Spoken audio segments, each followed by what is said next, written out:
ज्या प्रकारे 17 नोव्हेंबरला शिवाजी पार्क मैदान नेमकं कोणाला मिळणार, कारण दोन्हीही ठाकरे 17 नोव्हेंबरला संध्याकाळी सभा घेण्यावर आग्रही होते आणि त्यामध्ये मनसेला शिवाजी पार्कवर सभा घेण्याची परवानगी मिळाली असल्याचं सांगण्यात येते। आपल्यासोबत महेश सावंत आहे, शिवसेना ठाकरे गटाचे माहीम विधानसभा मतदारसंघाचे उमेदवार।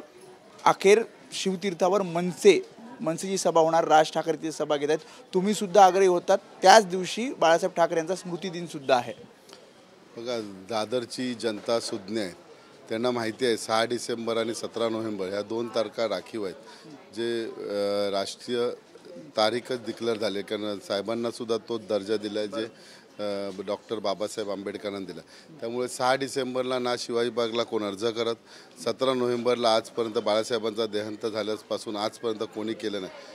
परंतु आता मनसेने मागच्या लोकसभेला सुद्धा अर्ज केलेला होता, त्यांचा संबंध नव्हता, एक सुद्धा कॅन्डिडेट उभा नव्हता त्यांचा उमेदवार, तरीही केलेला। आज त्यांना माहिती आहे की 17 नोव्हेंबरला आजची सभा सुद्धा होणार आहे, ती त्यांचीच सभा आहे।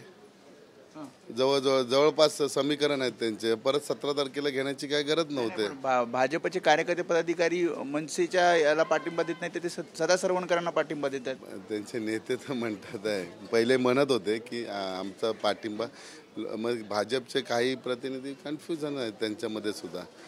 अर्धे नेते म्हणतात, पण जर आता राज ठाकरेंची सभा इथे होणार असेल तर तुमची काय भूमिका आहे? तुम्ही पुन्हा एकदा अर्ज करणार आहात किंवा BKCला तुमचा जो नियोजित सभा आहे तिथे ती सभा होणार? आता बघा, हे संपूर्ण डिसिजन आमचे पक्षप्रमुख उद्धवजी साहेब आणि आमचे नेते शिवसेना ते घेते। कारण आता सध्या मला सुद्धा माझ्या प्रचारामुळे कुठे बघायला वेळ नाही, सध्या मी माझ्या प्रचारात गुंग आहेत, त्यामुळे मी त्या बाबतीत। तुमचं म्हणणं असं होतं की म्हणजे उद्धव ठाकरेंचं असं म्हणणं होतं की संघर्ष होऊ नये, कारण मनसैनिक पण आहेत, शिवसैनिक पण त्या दिवशी येणार आहेत। हे पहिल्या दिवसापासून आम्ही सांगतोय का तिथे महाराष्ट्रातले लाखो शिवसैनिक किंवा बाळासाहेबांना मानणारा वर्ग, एक हितचिंतक तिथे त्यांना आदरांजली व्हायला। अर्ज कधी केला होता किंवा अर्ज आमच्या अगोदर त्यांनी केलेला, कारण अर्जाचा संबंधच येत नव्हता।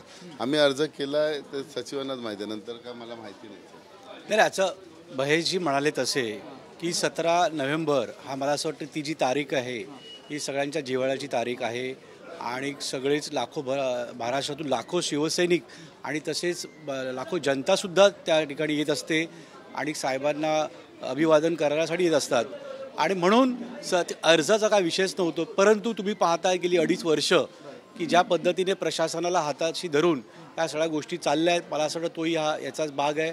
ठीक आहे, आमचे जे पक्षप्रमुख आहे आदरणीय उद्धवसाहेब ठाकरे याच्यावर उत्तर किंवा याच्यावर भूमिका स्पष्ट करतीलच। शेवटचा प्रश्न, आज नरेंद्र मोदी येणार आहेत, शिवाजी पार्कवर सभा आहे, महायुतीची सभा आहे, याला कसं बघताय तुम्ही? मी कालच बोललो की आमच्यासाठी शुभ शकुन आहे। मागच्या लोकसभेमध्ये जिथे जिथे पंतप्रधान गेले माननीय आणि ज्या तिथे ते उमेदवार कोसळले, जिथे जिथे त्यांनी उद्घाटन केले तो भाग कोसळला, त्यामुळे इथे केल्यानंतर मुंबई आमचीच आहे। वाटत नाही काही इफेक्ट होईल? काही इफेक्ट होणार नाही, संपला इफेक्ट। उद्धव ठाकरे किंवा आदित्य ठाकरे हे इथे अजूनही माहीममध्ये सभा घेतली नाहीये। आमची सभा त्या दिवशी होती 2 दिवसापूर्वी, परंतु राजनदादा शिरोडकर हे त्याच दिवशी निधन पावले। कारण शेवटी आमची एक संस्कृती वेगळी आहे शिवसेनेची। आम्ही एखादा आमचे हितचिंतक निधन झाल्यानंतर त्याला आदरांजलीसाठी आम्ही ती सभा घेणार आहेत। सभा पुन्हा उद्या आम्ही घेणारच आहोत। आदित्य साहेब स्वतः येतात आहेत माहीममध्ये, खांडके बिल्डिंग इथे आम्ही ती सभा आयोजित केलेली आहे। संध्याकाळी दणक्यात सभा आहे, त्यानंतर जमल्यास उद्धव साहेबांचा पण धावता दौरा होईल।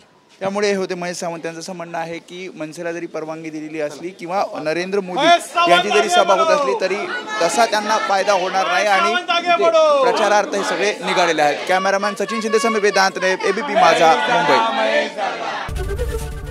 ABP माझा, उघडा डोळे बघा नीट।